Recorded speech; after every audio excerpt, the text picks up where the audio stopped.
విశ్వాసమును బట్టి, నిరీక్షణను బట్టి మనిషి యొక్క హృదయము కొన్నిసార్లు నిబంధన చేసుకుంటుంది. ఎట్లా అనగా, మా స్థలము దేవునికి ఇస్తామని, లేక వస్తువు దేవునికి ఇస్తామని, పిల్లల్ని దేవునికి ఇస్తామని, దేవుని సేవకు అప్పగిస్తామని, లేకపోతే నా జీతంలో ఇంత దేవునికి ఇస్తానని, లేక ఇలా కొన్నిసార్లు మనిషి హృదయము అలా నిబంధన చేసుకుంటూ ఉంటుంది. కాలానుగుణంగా వాళ్ళు చేసుకున్న నిబంధనను బట్టి దేవుడు వాళ్ళని అంచెలంచెలుగా వారిని లేవనెత్తుతూ దీవిస్తూ ఉండినప్పుడు, వారు చేయనది, వారు ఆలోచించినది దేవుడు నీరు పోసి పెంచి పోషించినట్టుగా ఎదుగుటకు సిద్ధపరిచినప్పుడు వాళ్ళు దాని విషయమై వాళ్ళ హృదయంలో నుంచి ఆ బాధ్యతను తొలగించేసుకుంటారు. ఒక రకంగా చెట్టునే లేకుండా తీసేస్తారు. ఆ హృదయంలో ఆ చెట్టు ఉండడం, వాళ్ళు చేసుకున్న నిబంధననే ఆ విత్తనము లేక చెట్టునే లేకుండా తీసేసుకుంటారు. ఎందుకంటే పరిస్థితులు బాగున్నాయి కాబట్టి, మళ్ళీ అట్టి పరిస్థితికి లోబడితే మనకి ఇబ్బంది అని ఆలోచించి, అదేదో కష్టం అనుకుని ఆలోచించి చేసిన నిబంధన కష్టంలో చేసాం, లేకపోతే ఇబ్బంది వచ్చినప్పుడు చేసుకున్నాం, ఇప్పుడు అంత అవసరం లేదులే, దేవుడు అంతేం పట్టించుకోలే అనుకుంటాం కూడా. కానీ చూస్తున్న దేవుడు నీ క్రియలను నేను ఎరుగుదును అని చెప్పారు. కాబట్టి మనం ఎరుగుక మునిపే మన దేశానికి సువార్త ప్రకటించింది క్రీస్తు. మనం ఎరుగుక మునిపే ఈ దేశానికి ఒక సేవకుని ద్వారా ఆయన భారతదేశానికి పరిచయము చేసుకున్నారు. 2000 సంవత్సరముల క్రితమే సువార్త భారతదేశానికి వచ్చి అనేకులను క్రైస్తవులుగా, అనేకులను పరిశుద్ధులుగా, విశ్వాసులుగా రక్షణ అనేది ఏమిటో తెలియజేశారు. ప్రియులారా, మారు మనసు అంటే ఏంటో, పరిశుద్ధత అంటే ఏంటో తెలియజేశారు. ఇప్పుడు జరుగుతున్నటువంటి పరిస్థితులన్నీ కూడా దేవునికి వ్యతిరేకంగా ఉన్నాయని మనందరికీ తెలుసు లోకంలో. కానీ ఒకప్పుడు మనందరము కూడా అట్టి పరిస్థితుల్లో పాల్గొన్న వారమే. మనకు తెలియనప్పుడు మనం కూడా వాటిని ఎంతో ఇష్టంగా స్వీకరించాము. కానీ ఇప్పుడు వాటిని బట్టి మనం కుంగిపోక, కంగారి పడక, భయపడక, దేవుడు ఉన్నారనేటువంటి ఉద్దేశంతో భయపడకుము, నేను నీకు తోడై ఉన్నానని చెప్పిన దేవుడు మన పక్షాన ఉన్నారు. కాబట్టి జరుగుతున్న పరిస్థితులను బట్టి భయపడవద్దు, భయపడాల్సిన పని లేదు. ఎందుకంటే ఒకప్పుడు మనం కూడా అట్టి వారమై ఉన్నాము, అట్టి వాటినే వెంబడించాము, అట్టి వాటితోనే మునిగి ఉన్నాము. కానీ క్రీస్తు యొక్క వెలుగు మన మీదను, మన పిల్లల మీదను, మన కుటుంబాల మీదను, మన దేశం మీదను ప్రకాశించినందున మన కళ్ళు తెరవబడ్డాయి, మూయబడిన మన నేత్రము తెరబడింది. అప్పటి నుంచి నిజమైనటువంటి దేవుని యొక్క రక్షణ, నిజమైన మార్గము, సత్యమైన మార్గము, దేవుని రాజ్యం యొక్క విలువ, దేవుని వాక్యం యొక్క విలువ మనకు పరిశుద్ధాత్మ దేవుడు మంచిగా తెలియచేసుకున్నారు. ఇక మీరు స్థిరపడండి అని చెప్పారు. ఇక మీరు చేయనది నేను దీవిస్తాను, ఇక మీరు ఆలోచించిన దాన్ని నిన్న స్థిరపరుస్తాను, మీతో యుద్ధం చేసేవారితో నేనే యుద్ధం చేస్తాను అని చెప్పి మనల్ని మరుగుపరుచుకొని ఆయన కార్యాన్ని ఆయన చేస్తూ ఉన్నారు. ప్రతి వ్యక్తి విషయంలో అలాగే చేస్తారు కూడా, చేస్తున్నారు. కాబట్టి ఒక రేకుల షెడ్లో ఉండినటువంటి ఒక కుటుంబము ఒక మేడల్లో ఉండటానికి దేవుడు సిద్ధపరచలేరా? ఒక రేకుల షెడ్లోనే ఉండి కనీసం తాటాకులు దడి, కొబ్బరాకులు దడిలో ఉన్న వ్యక్తుల్ని దేవుడు మేళ్ల మీద ఏసీల్లో కూర్చోబెట్టలేరా? కూర్చోబెట్టగలరు. ఏసీల్లో కూర్చోబెట్టగలరు. ఎర్రని ఎండలో నానా రకాలుగా రూపాయి సంపాదించిన ఒక వ్యక్తిని లేక కొంతమందిని దేవుడు సులువైన విధంగా దేవుడు మంచిగా వారి చేతికి ధనమును ఇవ్వగలరు, ఇస్తారు, సామర్థ్యం గలవారిగా సిద్ధము చేస్తారు, చేయగలరు. అయితే మనిషి ఏం చేస్తున్నాడు?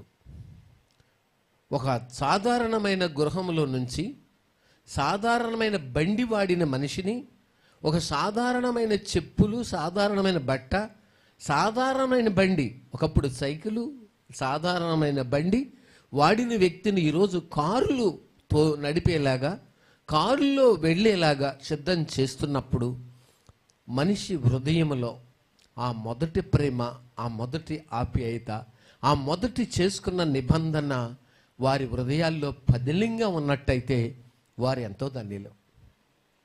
ఆ నిబంధన దాన్ని తీసివేసుకున్నప్పుడు ఇంకా మాకు అంత అవసరం ఏమి లేదు, బాధ్యత లేదు, అంత అవసరం లేదు అనుకునే మనసు వచ్చినప్పుడు ఆలోచన ద్వారానే దేవుడు మాట్లాడతారు. మనకొచ్చిన ఆ భారాన్ని తొలగించుకునే మనసు వచ్చిన మరుక్షణమే దేవుడు మాట్లాడతారు. ఎందుకంటే దేవుడు అంత సులువుగా విడిచిపెడితే ఈ సువార్త ఇంతవరకు వ్యాపించేది కాదు. పరిశుద్ధాత్మ దేవుడుగా యేసుక్రీస్తు ప్రభువారు భూమి మీద సంచరిస్తున్నారు. కానీ మనం అనుకుంటాం దేవుని రాకడ వస్తుంది, ఆయన వచ్చినప్పుడు అందరం కళ్ళారా చూస్తాము అని అంటాం.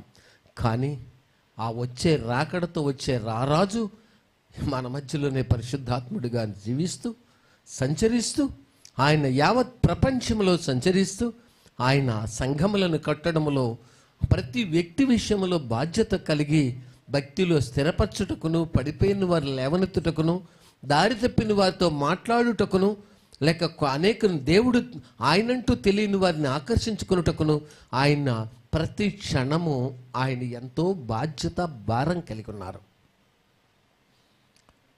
మనం సైలెంట్గా ఉన్న పరిశుద్ధాత్మ దేవుడికి ఉన్న భారము ఈ ప్రపంచములో ఎవరికీ లేదు, మనిషికి లేదు. పరిశుద్ధాత్ముడి యొక్క భారము అది ఇంత అని లెక్క కట్టలేం. ఆ పరిశుద్ధాత్ముడి యేసుక్రీస్తు ప్రభువారు, ఆ యేసుక్రీస్తు ప్రభువారు ఇప్పుడు యావత్ ప్రపంచంలో సంచారం చేస్తున్నారు. ఎక్కడ ఆయన నామమున మనం మోకరిస్తున్నామో, ఎక్కడ ఆయన నామమున మనం ప్రార్థన చేస్తున్నామో అక్కడ నెల సైతము కూడా పరిశుద్ధాత్మ దేవుడు వారిని దృష్టించి వాళ్ళ విషయం ఏంటో అబ్జర్వ్ చేస్తారు, పరిశీలిస్తారు. కాబట్టి దేవుని వాతావరణాన్ని రుచి చూచిన తర్వాత మరలా లోకము యొక్క వాతావరణంలోనికి వెనుకకు జారిపోయిన వారికి కూడా దేవుడు తగిన గుణపాఠం చెప్తారు, తగిన విధంగా వాళ్ళ గుణపాఠం చెప్తారు. అందుకనే దేవుని నమ్మిన మనము వివాహం కానప్పుడు, ఉద్యోగాలు లేనప్పుడు, చదువు లేనప్పుడు, ఆరోగ్యం లేనప్పుడు, పరిస్థితులంతా చిన్నగా ఉన్నప్పుడు దేవుని నమ్మాం. కానీ దేవుడు అంచెలంచెలుగా మన వయసు, మనం యవనస్తులుగా ఎదిగాం, చదువుకున్నాం, ఉద్యోగం కావాలనుకున్నాం, ఉద్యోగాలు ఇచ్చారు, వివాహం కావాలనుకున్నాం, వివాహం చేశారు, సంతానం కావాలనుకున్నాం, సంతానాన్ని ఇచ్చారు. కానీ ఇలా నడుస్తుంది. అప్పటి నుంచి ఈ లోపలుండిన ఈ భారం, ఈ నిబంధన, ఈ నియమము పదిలంగా అలాగే ఉంది. కానీ ఎప్పుడైతే వివాహం అయిందో, ఎప్పుడైతే కొంత ఆదాయము మనకు వస్తుందో అప్పటి నుంచి మనలో కొంచెం కొంచెంగా భారము తగ్గుతూ వస్తుంది, కొంచెం కొంచెంగా తగ్గుతూ వస్తుంది. అయితే కొంచెం కొంచెంగా తగ్గుతూ వచ్చి నెమ్మది ఒక్కసారే తగ్గదు, కొంచెం కొంచెంగా తగ్గుతూ వస్తుంది. కొంచెం కొంచెంగా తగ్గుతూ వస్తున్నప్పుడు మనకు తెలుస్తుంది ఏంటంటే ఇంకా మనం కొంచెం వెనకబడిపోతున్నాం, ఇంకా ప్రార్థనలో తగ్గిపోతున్నాం. దేవుని విషయంలో కూడా దేవునికి తీయాల్సింది తీయకుండా, చేయాల్సింది చేయకుండా కూడా చేయి కురసైపోతుంది. ఇంకా ఇంకా చాసే మనసు పోయింది. ఇది జరుగుతూ ఉంటుంది. కానీ మనం అనుకుంటాం ఏంటి బాగానే ఉన్నాం, పరిస్థితి అంతా మంచిగానే ఉంది, ఇలా ఉన్నా కూడా బాగానే ఉంది, ఇలా ఉన్నా భారం కొంచెం కొంచెం తగ్గిపోతున్నా కూడా బాగానే ఉన్నాం అని చెప్పి మనం తలస్తాం. కానీ లేదు ప్రియులారా, మనం ఎంత తగ్గించుకుంటున్నామో భారాన్ని, మన చెట్టుకున్నటువంటి వేళ్ళు అంతగా అవి లోపలికి దిగటం ఆగిపోతాయి. చెట్టుకున్న వేళ్ళు, మనమనే చెట్టు వేళ్ళు లోపలికి దిగటం ఆగిపోతాయి. ఎప్పుడైతే ఆగిపోయినాయో ఇక చెట్టు ఎదుగుదల నిలిచిపోద్ది. ఎదుగుదల నిలిచిపోయిన తర్వాత ఇంకా అది దాని కాలం వచ్చినప్పుడు అది కాయదు, దాని కాలం వచ్చినప్పుడు అది పుష్పించదు, అది ఫలించదు. పరిస్థితి నెమ్మదిగా మనలో భారం ఎప్పుడైతే తొలగించుకునే ఆ లేవలి నెమ్మదిగా తగ్గుతూ వస్తుందో మన పరిస్థితులు కూడా దేవుడు దానికి లింక్ పెట్టి ఉంచుతారు. నువ్వు ఈ విషయంలో తగ్గితే ఆ విషయంలో తగ్గిపోతావు, నువ్వు ఈ విషయంలో పూర్తి భారం కలిగి ఉంటే ఆ విషయంలో నువ్వు హెచ్చించబడతావు అని ఒక లింక్ పెట్టున్నారు ఈ సృష్టిలో ప్రతి మానవుడికి. సౌలు అభిషేకించబడినప్పుడు చాలా భారంతోనూ బాధ్యతతోనూ నిండుగా ప్రాణం పెట్టే అంత బాధ్యత భారం ఆయనకుంది. కానీ దేవునిలోనికి వచ్చి రాజుగా అభిషేకము చేయబడిన తర్వాత, లేక పట్టాభిషేకము చేయబడిన తర్వాత, రాజ్య పరిపాలన పద్ధతి ఆయనకి తెలియబడుతూ ఉన్నప్పుడు, తెలియజేసే సమయం వచ్చి ఇక ఇశ్రాయేలు మీద అందరి మీద రాజు, ఇక సౌలు రాజు అని చెప్పి సౌలు రాజుకే జై అనే నినాదము ఎప్పుడైతే వినబడిందో అప్పటి నుంచి దేవుణ్ణి వెంబడించడము అనేది, ఆ భారం అనేది, ఆ భక్తి ఆశలు అనేవి నెమ్మదిగా తగ్గుకుంటూ వచ్చాయి, నెమ్మదిగా తగ్గుకుంటూ వచ్చాయి. ఎప్పుడైతే నెమ్మదిగా తగ్గుకుంటూ వచ్చాయో ఆయన రాజ్యము శాశ్వతంగా నిలబడలేకపోయింది. అతి తక్కువ కాలంలోనే ఆయనయు ఆయన సంతతి భూమి మీద నిర్మూలన చేయబడ్డారు. దేవుడు ఉద్దేశము ఆయన పట్ల ఎంతో గొప్పది. కానీ ఆయన ఉద్దేశములో దేవుని విషయంలో బాధ్యతను, భారాన్ని, ఆసక్తిని, భక్తిని స్లోగా తగ్గించుకోవడం ప్రారంభించారు. అది చూసిన దేవుడు అన్నారు, సౌలు నన్ను అనుసరించుట వెనుక తీసి ఉన్నాడు అన్నారు. దేవుణ్ణి అనుసరించడంలో వెనుక తీశాడు. ఇంకా ప్రార్థన చేసే మనసు లేదు, వెనుకబడిపోయాడు. ఇంకా క్రమంగా దేవుని మందిరానికి వెళ్ళే మనసు లేదు, వెనుకబడిపోయాడు. మన ఫెలోషిప్ సావాసంలో కూడా చాలామందిని మనం చూస్తాం, వాళ్ళు టయానికి రారు, ఎంత చెప్పినా వినరు. సమయాన్ని పాటించండి అని ప్రేమతో ఎన్నోసార్లు చెప్తాం, కానీ వాళ్ళు ఆ మాట వినరు. ఎందుకంటే మేము ఇలా వెనకపడి పోవటమే మాకు బాగుంది అంటారు. కానీ దేవునిని తమకు దుర్గముగా నుంచుకొనక ఏం చేశారట? దేవునిని తమకు దుర్గముగా ఉంచుకొనక తమ యొక్క ధన సమృద్ధి యందు నమ్మిక ఉంచి యెహోవా మీద నుండి వారి మనసును తొలగించుకున్నారు. దేవుని విషయంలో మనసు తగ్గిపోయింది. దేవునిని తమకు దుర్గముగా ఉంచుకోలేకపోయారు. ఉంచుకోనందున పరిస్థితులు మారిపోతాయి. We are all great loss. మనందరము కూడా గొప్ప నష్టాన్ని చవిచూస్తాం. తగిన కాలమందు పుష్పించదు ఇక మన సంసారం, తగిన కాలమందు కాయలు కాయదు ఇక మన సంసారం, మన లైఫ్. దేవుని యొక్క ఆలోచనకు మనం తావు ఇలా, దేవుని యొక్క కనికరానికి మన మీద ఇక అవకాశం ఇలా, దేవుని దయాదాక్షిణ్యములకు కరుణకు ఇక మనం అవకాశం ఇట్లా. ఎందుకంటే మనంతరకు మనమే నిర్ణయం తీసుకోవడం, మనంతరకు మనమే ఏదో చేయాలనుకోవడం, మనంతరకు మనమే లెక్కలు వేసుకోవడం, మనంతరకు మనమే ఒక విషయంలో ముందుకు వెళ్ళడం, ఇదే జరుగుద్ది. దేవుని విషయంలో ఇక దేవుణ్ణి దుర్గంగా ఉంచుకునే ఆలోచన కోల్పోతాం. ఇక దేవుని చిత్తాన్ని పక్కన పెట్టేస్తాం. ఇక అంతా మనకిష్టమైన విధంగా, లేక మన పిల్లలకి ఇష్టమైన విధంగా, లేక మనకిష్టమైన విధంగా తలుపులు ఓపెన్ చేసుకోవడానికి బలవంగా ఓపెన్ చేసుకుని వెళ్ళిపోవడానికి ప్రయత్నం చేస్తాం. దేవా మీ చిత్తం ఏమిటి అని అడగం. ప్రభా నా పట్ల మీ చిత్తం ఏమిటి అని అడగం. నా కుటుంబం పట్ల మీ ప్రేమ ఎంత గొప్పది అని అడగం. ఇక మా పట్ల మీ చిత్తము నెరవేర్చబడును గాక అని చెప్పం. మా ఇష్టమే నెరవేర్చుకుంటాం, కానీ మిమ్మల్ని నమ్ముకుంటాం అనేది ఈ రోజుల్లో ఉన్నటువంటి సంగతి.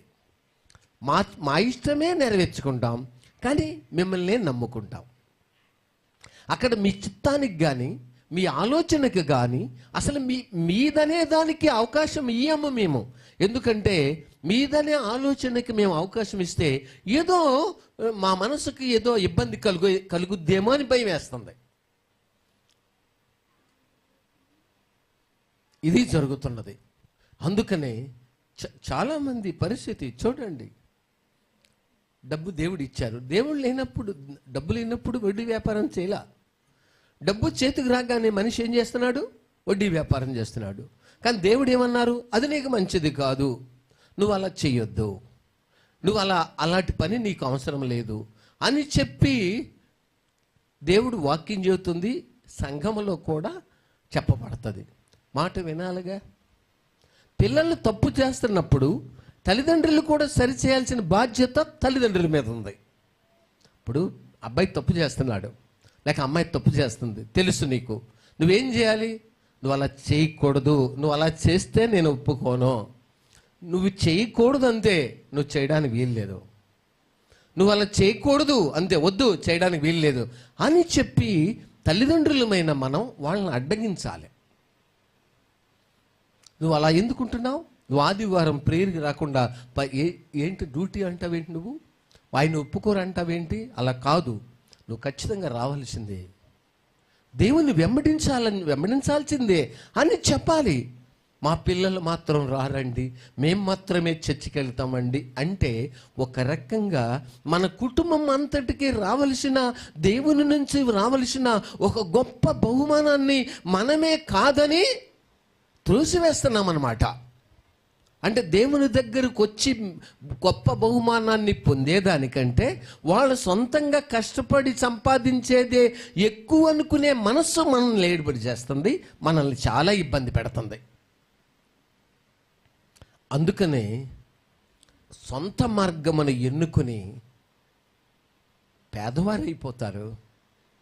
దేవుని చిత్తానుసారంగా నడుచుకున్నప్పుడు అంచెలంచెలుగా దీవించబడతారు, ఘనపరచబడతారు. సొంత మార్గాన్ని ఎంచుకున్నవారు అంతకంతకు దిగజారిపోతారు. అన్ని లోపములు ఆ ఇంట్లో ఏర్పడతాయి. అన్ని లోపాలు. సొంత మార్గాన్ని ఎంచుకున్నప్పుడు ఒక వ్యక్తి దేవుని మార్గమును అనుసరిస్తున్నట్టు కనబడి సొంత మార్గాన్ని ఎంచుకున్నప్పుడు అన్ని లోపాలు ఇక మన ఇంట్లో స్టార్ట్ అవుతాయి, మనలో స్టార్ట్ అవుతాయి. ఎందుకంటే దేవుని మార్గాన్ని పక్కన పెట్టాం, దేవుణ్ణి మనకు దుర్గముగా ఉంచుకునే మనసు కోల్పోయాం. నెమ్మదిగా వాక్యం పట్ల కూడా చిరాకు, ఆయాసం, ఇబ్బందిగా ఫీల్ అవడం వచ్చేస్తుంది.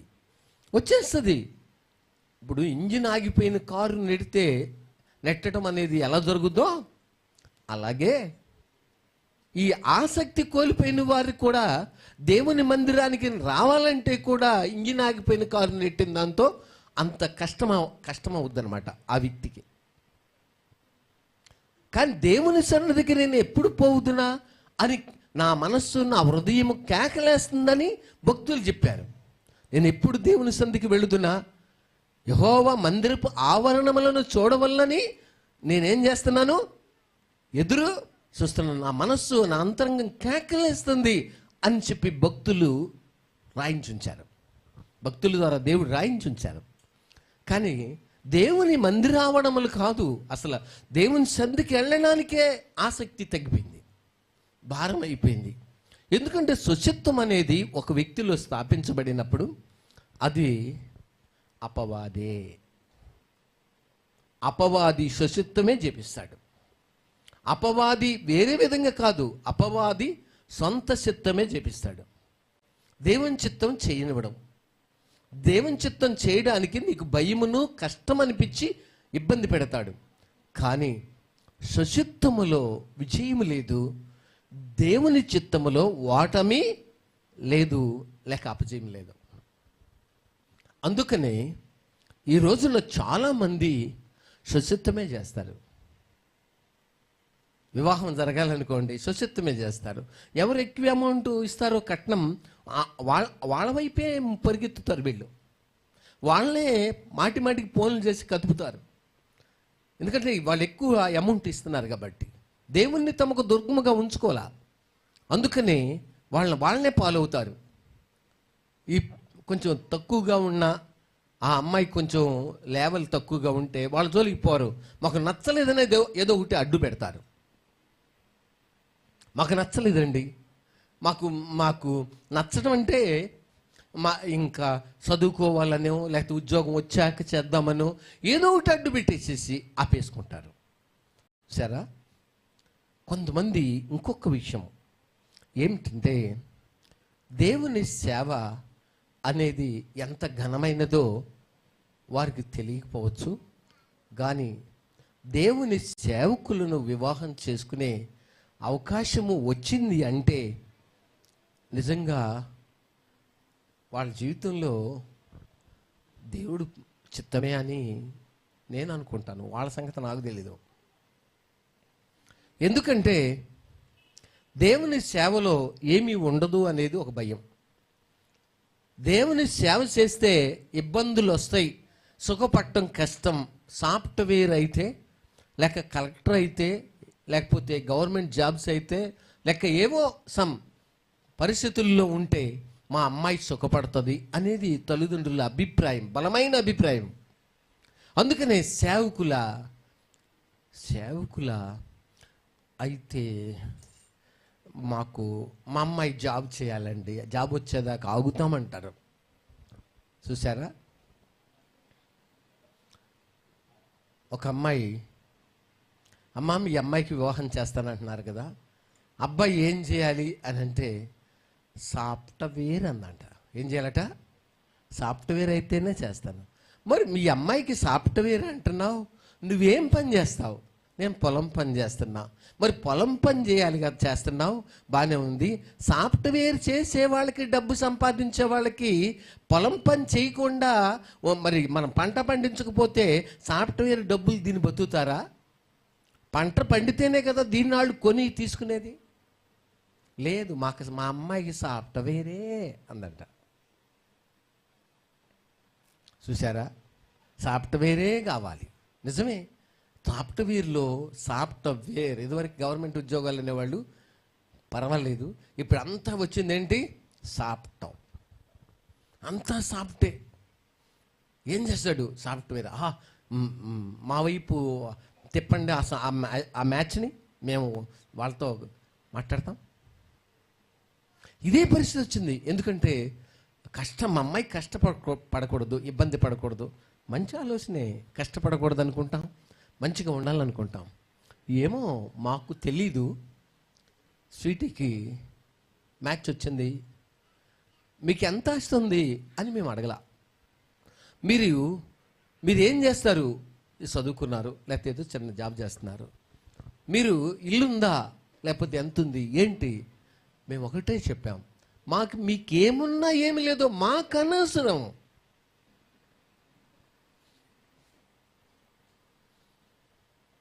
చూసారా, అయినా వారికి మేము వాటి అభిప్రాయం మాకు లేదు.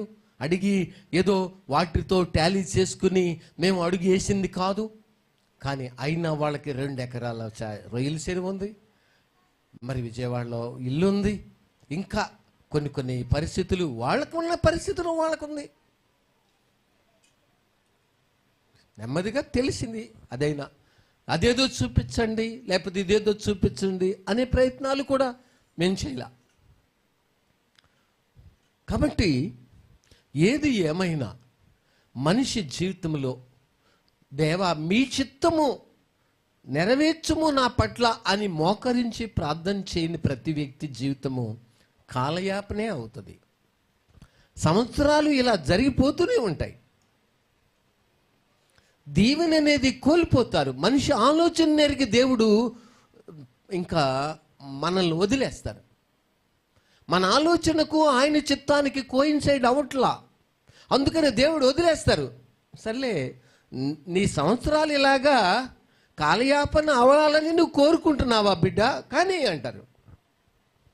కొంతమందికి అయితే దేవుని చిత్తాన్ని పక్కన పెట్టిన వాళ్ళ పిల్లలకి వివాహాలే అవలా. ఈ రోజున 40 సంవత్సరాలు వచ్చాయి, వివాహాలు అవట్లా.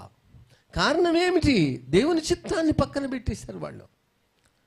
మా అమ్మాయికి 40 సంవత్సరాలు వచ్చినాయండి అని చెప్పారు సిస్టర్ గారు.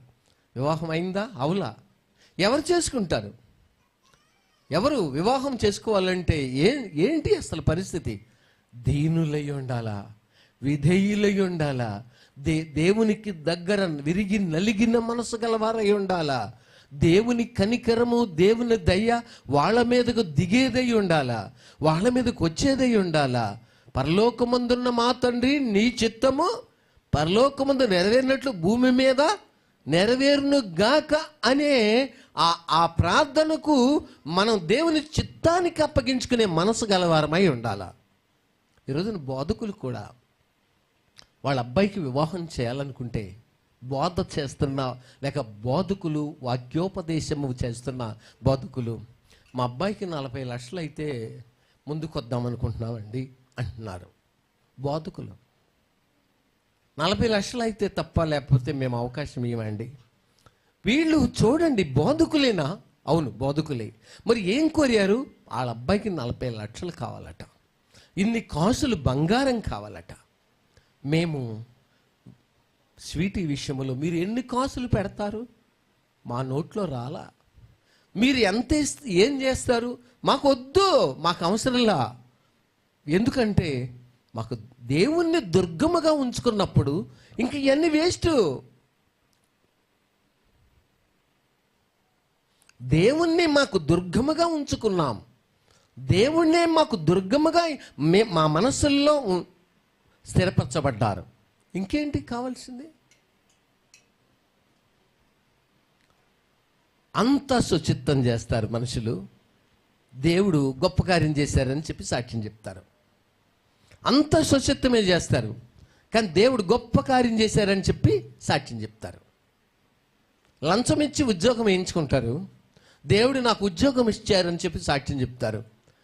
వినే దేవుడు అసహించుకుంటారు ఇటు వారిని. వాళ్ళ సాక్ష్యమును ఆయన వినరు. వీళ్ళు లంచం ఇచ్చి ఉద్యోగం వేయించుకుని నేను చేశానని చెప్తారంటే అబద్ధ సాక్ష్యం. అట్టి సాక్ష్యాలు దేవుడు అంగీకరించడం. కాబట్టి అంతా సుచిత్తం చేసి, వాళ్ళకి ఇష్టమైన విధంగా చేసి, వాళ్ళకి ఇష్టమైన మార్గాలన్నీ ఓపెన్ చేసుకుని వాళ్ళు నడుచుకున్నాక, దేవుడు మా ఇంట్లో గొప్ప కార్యం చేశారండి అని చెప్పి సాక్ష్యం చెప్తే అది ఎలా ఉంటుంది?